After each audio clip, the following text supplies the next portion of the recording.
कुदरत के कुछ नियम, जिन नियमों को इंसान तोड़ता है और अपनी काया को रोगी बना लेता है।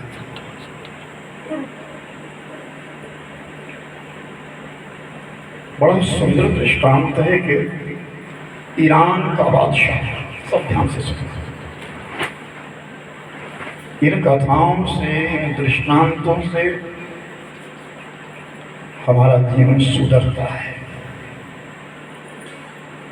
हम अपनी गलतियों को खोजते हैं और जो अच्छा व्यक्ति है वो उन गलतियों को सुधार लेता है। सब ध्यान से सुनो। ईरान के बादशाह ने अपना एक हकीम यानी वैद्य दूसरे राज्य में अपने मित्र के यहाँ भेज दिया। वो मेरा मित्र है, तुम कुछ काल के लिए मेरे मित्र के पास चले जाओ। प्रजा में नाना प्रकार के रोग होते हैं और वहां कोई वैद्य नहीं है, कोई चिकित्सक नहीं है, इसलिए तुम चले जाओ और मेरे मित्र के यहाँ रहना, आराम से अपना जीवन बिताते रहना और जब मेरा मित्र तुम्हें वापस भेजे तब लौट जाओ। ठीक है महाराज। और वो हकीम चला गया। जब उस राज्य में गया और वहां के बादशाह के लिए उसने नमन किया, प्रणाम किया, तो अपने आने का कारण बताया। मैं एक चिकित्सक हूँ, हकीम हूँ, मैं आपके मित्र ने मुझे भेजा है कि कुछ काल में आपके यहाँ रहो, किसी भी प्रकार का रोगी कोई हो मैं उसका उपचार करूंगा। तो उस बादशाह ने बड़ा सुंदर मकान एक निकाल दिया कि आप इसमें रहो, आपका रहना, सोना, खाना पीना सब ये सरकार प्रयोग करेगी, देगी आपके लिए, आप निश्चिंत होकर के यहाँ रहिए।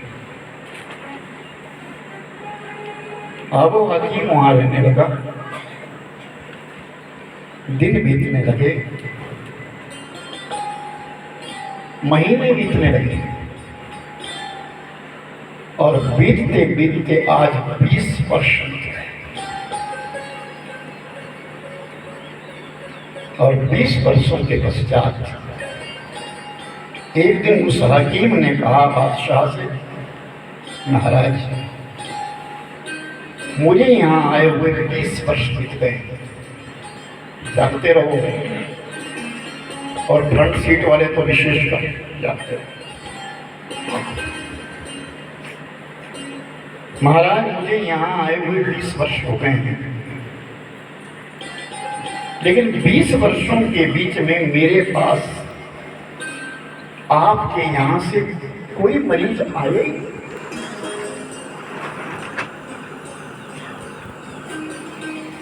20 वर्षों से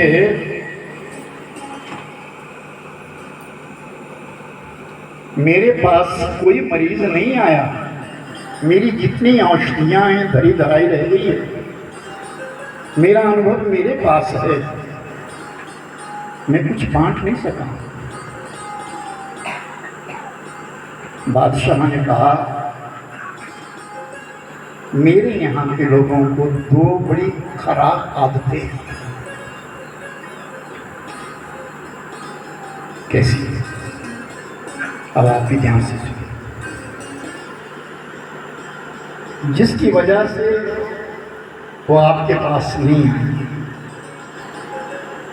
बहुत खराब आदतें हैं, 2 आदतें बड़ी खराब है। क्या है महाराज? पहली आदत तो ये है, तुम भी सुनो और मैं भी सुनो, जब तक भूख ना लगे तब तक यहाँ के लोग कुछ नहीं खाते।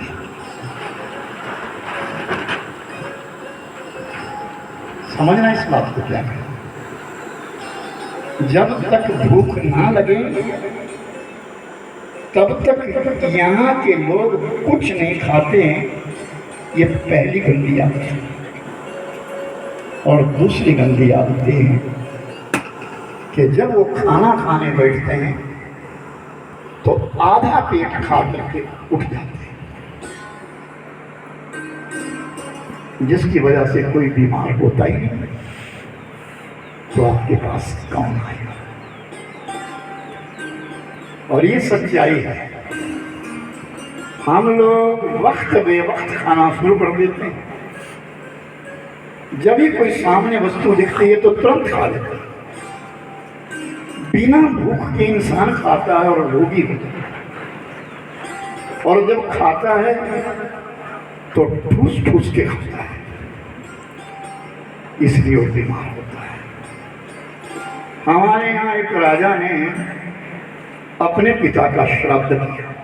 आज भोजन पे ले गया हूँ इस कथा के लिए, थोड़ा ध्यान रखो, क्योंकि जब कोई कष्ट होता है ना तो अपनी गंदी बात याद आती है। एक राजा, उसके पिता का श्राद्ध आया, और जब पिता का श्राद्ध आया तो उसने बहुत सारे ब्राह्मणों को, जैसे यहाँ बैठे हैं, जैसे ब्राह्मण यहाँ बैठे हैं, सब सभी है, जैसे मेरी भी गिनती उसमें, तो सबको निमंत्रण दिया, भाई कल मेरे पिता का श्राद्ध है, आपने आना है। चले गए। बड़ा सुंदर भोजन परोसा गया और बड़े प्रेम से राजा ने खिलाया। स्वयं खड़ा रहा, अच्छे अच्छे पकवान बनाए हैं और वो सब पकवान ब्राह्मणों को खिलाए। जब सब पेट भर गया सबका, तब राजा आया और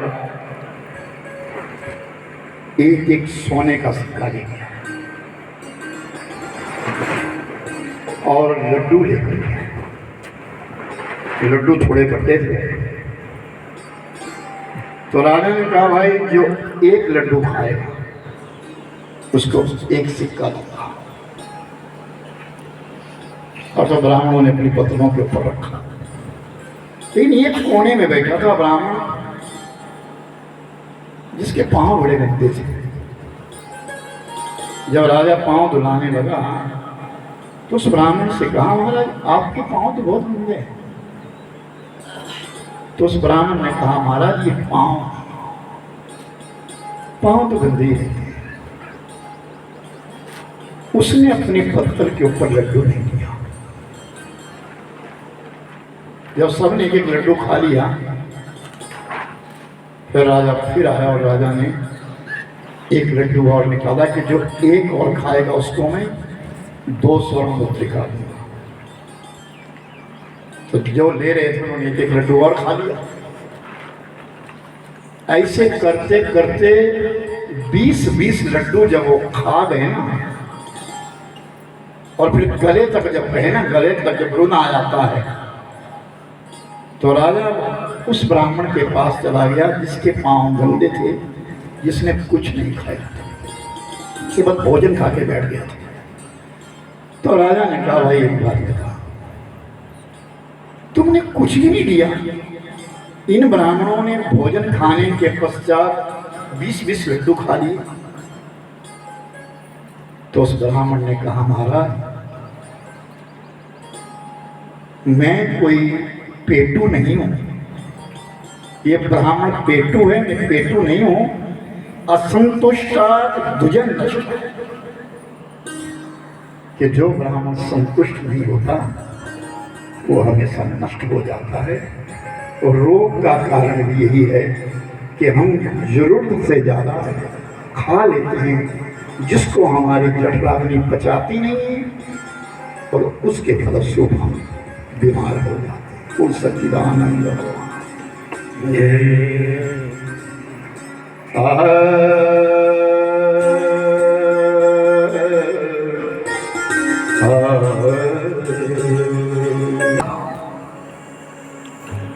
जिनका नाम इंद्र है, शक्र जिनको कहा जाता है, ऐसे देवताओं के राजा ने अपने मन में विचार किया,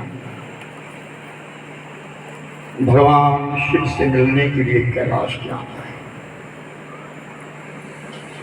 देवताओं के राजा है,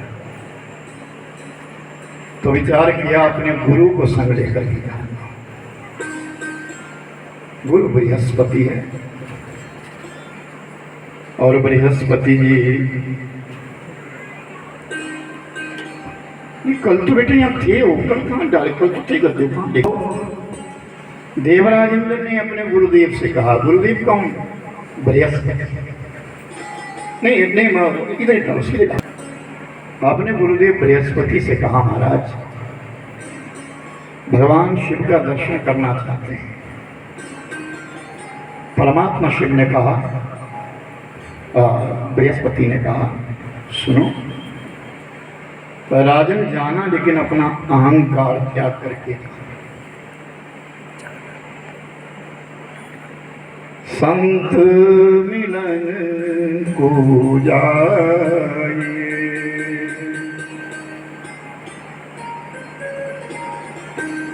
अजमाया अभिमान को,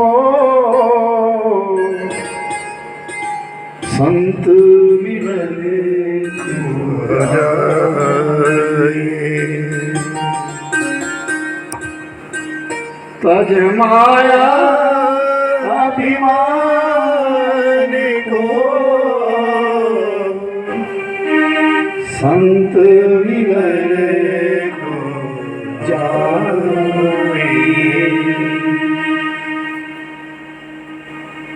तात मिले पुनिमात मिले, सुख भ्रात मिले, जुबती सुखदाई, साज मिले गजबाज मिले, और धाम मिले वैकुंठ में जाए, और मिले पर मिले संत समागम दुर्लभ पाई। जाना तो है, लेकिन अहंकार लेकर के मत जाना।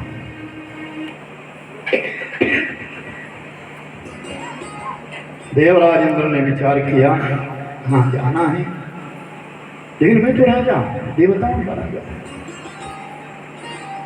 मैं अपना वैभव त्याग कैसे करूंगा? लेकिन चलो, गुरुदेव साथ है तो चलूंगा।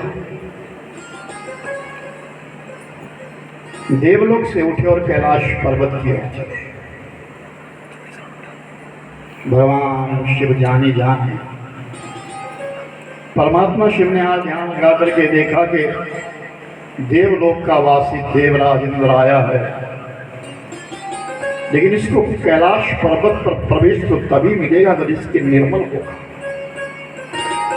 इसका मन अगर पवित्र होगा। क्योंकि देवता बनना तो आसान है, मृत्यु मंडल के ऊपर सत्कर्म करो, शुभ कर्म करो, निष्काम कर्म करो तो देव बन जाओगे। अच्छा काम जो करता है वो देवता बन जाता है। लेकिन शिवलोक को पाना देवता के बस की भी बात नहीं है, उसको तो शैव भक्त होना अनिवार्य है।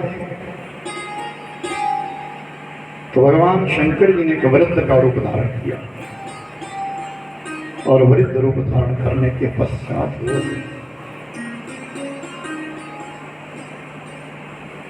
उसी रास्ते में बैठ गए जिस रास्ते से गुरु बृहस्पति और देवराज इंद्र आ रहे थे। एक वृद्ध का रूप धारण किया और इंद्र ने देखा कि हमारे रास्ते में कोई बाधा है, कोई वृद्ध बैठा है, तो कहा भाई एक तो किनारे हट जाओ और दूसरे ये बताओ कि कैलाश पर्वत पर भगवान शिव है। तो वृद्ध बने हुए शंकर जी ने कुछ नहीं कहा। फिर दोबारा मैं तुमसे पूछ रहा हूं भाई, कैलाश पर्वत पर भगवान शिव है? फिर भी वृद्ध ने कुछ नहीं कहा। तो देवराज इंद्र को क्रोध आ गया। मैं देवताओं का स्वामी, सहस्रों वर्ष मैंने यज्ञ किए, 100 यज्ञ अश्वमेध यज्ञ मृत्यु मंडल पर किए, तब जाकर के देवताओं का राजा हुआ, सबके बीच में अग्रगण्य हो गया। और तो वृद्ध यहाँ रास्ते में बैठा, ना रास्ता छोड़ता ना जब की बात बताता है, तुरंत अपना वज्र उठाया और जैसे वज्र मारने लगे हाथ स्तंभित हो गया, खड़ा रह गया। और भगवान शिव ने अपना रूप प्रकट किया और मस्तक के ऊपर पसीना पड़ गया। भगवान शिव को क्रोध आया। उस क्रोध अग्नि में जलाने के लिए भगवान शंकर जी जैसे तत्पर हुए तो बृहस्पति जी ने एकदम प्रणाम करके दंडवत प्रणाम कर दिया। महाराज रुक जाइए, अपने क्रोध को शांत कर दीजिए प्रभु, अपने क्रोध को शांत कर दीजिए। ये देवराज इंद्र मेरा शिष्य है और अभिमान में आ गया, इसको क्षमा कर दीजिए। और क्षमा शब्द कैसा है कि जो कोई किसी के साथ कुछ गलत काम करता है और फिर अगर क्षमा मांग लेता है तो अच्छे लोग ये जो क्षमा करते हैं, अच्छे लोग। तो भगवान शंकर जी ने कहा बृहस्पति आज तुम इस इंद्र के लिए जीवदान दे रहे हो, इसके लिए तुम जीवदान दे रहे हो, जाओ आज से तुम्हारा एक नाम जीव होगा। बृहस्पति का एक नाम जीव भी है। तत्पश्चात भगवान शंकर जी ने कहा अच्छा ये तो चलो क्षमा कर दिया इसके लिए, लेकिन ये बताओ कि जो मुझे क्रोध आया है और क्रोध के द्वारा मेरे मस्तक पर इतना पसीना गिरा, उसे मैं कहां डालूं? तो बृहस्पति ने कहा महाराज इसे आप गंगा सागर में डाल दीजिए, समुद्र में गिरा दीजिए। भगवान शंकर जी ने अपना पसीना पहुंचा और समुद्र की ओर फेंक दिया। देवराज इंद्र और बृहस्पति दोनों वापिस हो गए। समुद्र की लहरें उस भगवान शिव के पसीना के तेज के लिए इधर से उधर घुमाती रही। और एक दिन एक बालक का जन्म हुआ उससे, और वह बालक उस तट पर जाकर के बैठ गया जहां का नाम गंगा सागर। और जैसे वो बालक वहां गंगा तट पे पहुंचा तो समुद्र ने एक मानव का रूप धारण किया और उस बालक से प्रेम करके अपनी गोदी में बिठा लिया। लेकिन वो बालक रोने लगा। वो इतना रोया कि पूरा ब्रह्मांड जला दिया। सब देवताओं की नींद टूट गई। ब्रह्मलोक के बीच में ब्रह्मा विचार करने लगा, मेरी सृष्टि में ऐसा जीव तो कोई था ही नहीं, ये कौन आ गया? मैंने कोई सृष्टि नहीं करी है, ऐसा जीव उत्पन्न नहीं किया है, इतना रोदन करने वाला मैंने कोई जीव उत्पन्न किया ही नहीं है। तो ब्रह्मा जी ने विचार किया मैं स्वयं देखूंगा, और ब्रह्मा जी ढूंढते ढूंढते सागर के तट पहुंच गए। और जैसे ही वो सागर के तट आए और समुद्र से पूछा ये बालक किसका है? समुद्र ने कहा मुझे नहीं मालूम, ये तो मेरे तट पे मिला है।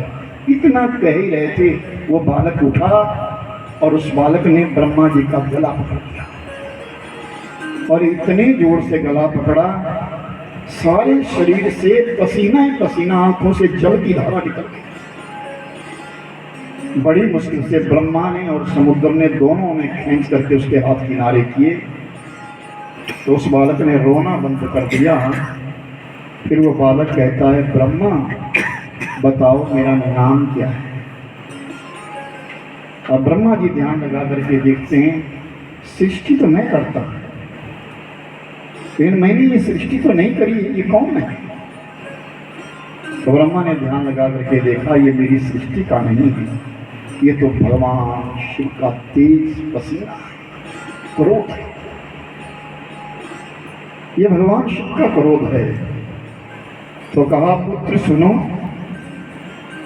तुमने मेरे नेत्रों से जल निकाला है, तुम्हारा नाम जलंधर होगा। क्या नाम होगा? जलंधर। तुम दानवों के राजा होंगे, तुम दानवों के शिरोमणि होंगे, और दानवों के शिरोमणि होकर के तुम अपनी प्रजा को देखते रहना, इसी मृत्यु मंडल के ऊपर तुम्हारा निवास होगा। एक राक्षस, एक दानव है जिसका नाम काल नेमी है, उस नेमी की कन्या के साथ तुम्हारा विवाह होगा, जिसका नाम वृंदा है। सागर ने उस पुत्र का परिपालन किया और मृत्यु मंडल को छोड़ा। और जब जलंधर आया, जैसे नवयौवन अवस्था को प्राप्त हुआ, उसकी भुजाओं में इतना बल हो गया, अपार बल, वो सब दानवों को जीतने लगा, मानवों को जीतने लगा, और अपना एक साम्राज्य बना करके स्वयं अधिष्ठाता बन गया। आज पंजाब के बीच में जहाँ का नाम जलंधर है, उसी जालंधर के बीच में ही जलंधर की राज्य कहा गया, वही राज्य स्थापित किया। और जब इस प्रकार का राज्य स्थापित किया तो बहुत सारे देवता जो देवलोक में रहते हैं वो विचार करने लगे, मृत्यु मंडल के ऊपर ऐसा कौन दानव आ गया जिस दानव ने यज्ञ बंद कर दिए, ऐसा कौन दानव आ गया जिसने धर्म कर्म को बंद कर दिया। तो सब चिंतित हो गए। और इस तरफ जलंधर के पास एक उसका मंत्री है, उस मंत्री ने कहा, इसका नाम घोरमुख है, उसने कहा, राजन सुनो, ये देवता बड़े निष्ठुर हैं, देवलोक में रहने वाले देवता बड़े निष्ठुर होते हैं महाराज। इन्होंने तुम्हारे पिता का मंथन किया, समुद्र का मंथन किया, और समुद्र के बीच में 14 रत्न थे, उन 14 रत्नों को इन्होंने निकाल दिया। अमृत निकाला, विष निकाला, शंख निकाला, धेनु निकाली, चक्र निकाला, घोड़ा निकाला, शंख निकाला और अमृत निकाला, मदिरा निकाली। समुद्र का मंथन किया और मंथन करने से जो जो वस्तु अमृत के समान थी उसे सब ये देवलोक में ले गए। ऐरावत हाथी निकाला। इन बातों को सुन सुन करके जलंधर के अंदर विश्वास, मेरे पिता का मंथन किया, समुद्र का मंथन किया, हाँ महाराज, सर्वोष्णियां डाल दी थी, बासुकी नाग की रस्सी बनाई थी, मंदराचल पर्वत को बीच में डाल दिया था, फिर उसका मंथन किया। तो कहा मेरे पिता को तो बड़ी पीड़ा हुई होगी। हाँ महाराज, तभी तो तुम्हारे पिता ने 14 रत्न दे दिए। वह जलंधर उठा और देवताओं पर आक्रमण कर दिया, सब देवताओं को जीत लिया, और उन देवताओं को जीत जीत करके अपनी राजधानी के बीच में बंद कर।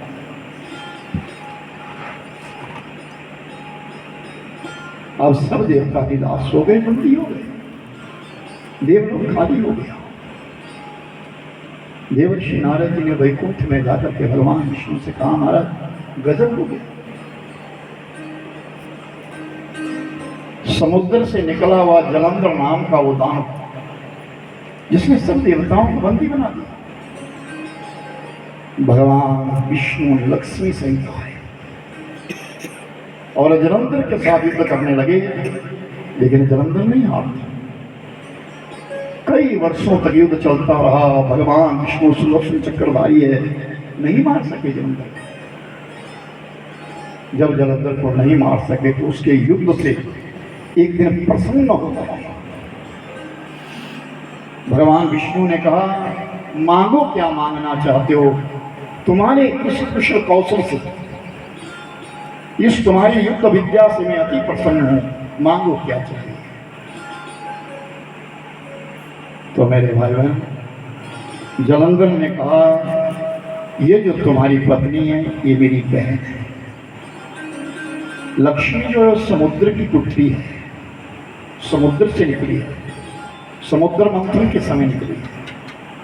आप मेरे जीजा हैं, मेरी आपसे यही प्रार्थना है, आप दोनों मेरे बस बन गए। लक्ष्मी के सहित बंध गए और जब इस मृत्यु मंडल के ऊपर रहने लगे, देवलोक खाली है, वैकुंठ खाली है। और सबसे बड़ी बात ये कि सारा कार्य रुक गया, संसार का कार्य रुक गया,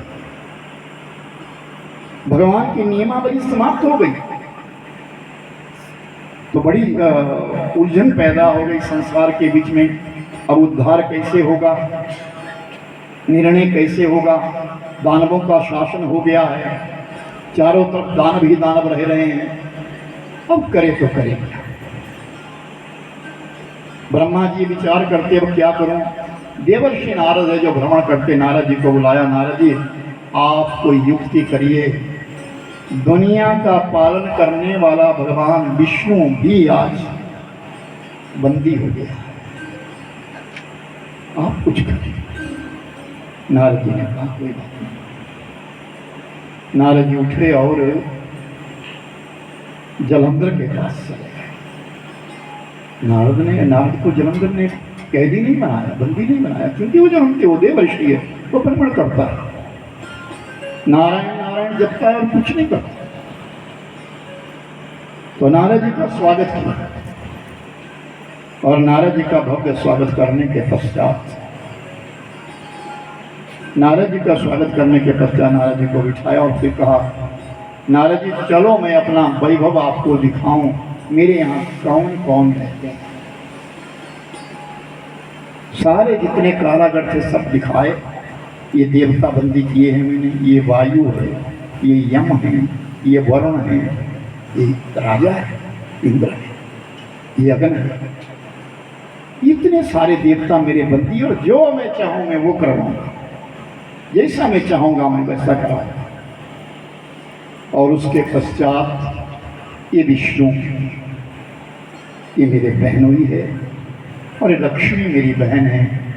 अब ये कहीं नहीं जा सकते, ये सब यहाँ हैं। और नारद जी, जिसके यहाँ देवता रहते हो, जिसके यहाँ भगवान रहते हो, उसको मुश्किल क्या होगी, उसकी मृत्यु कैसे होगी, वो तो सर्व विजयी होगा। इसका मतलब मैं अमर हो गया। नारद जी बताओ मेरे यहाँ कोई कमी है महाराज? एक कमी। क्या कमी?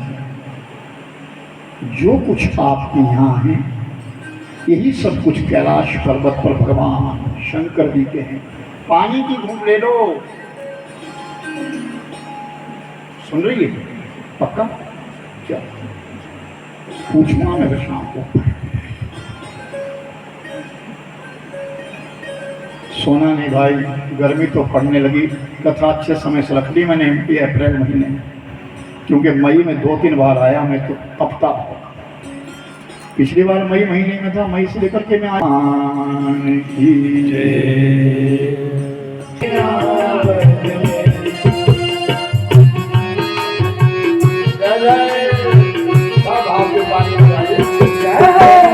आनंद लीजिए, बड़ी प्रसन्नता से इस कथा को करवाया।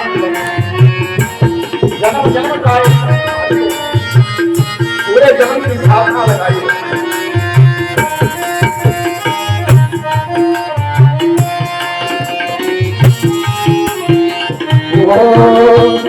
सत्संग तेरा छोड़ो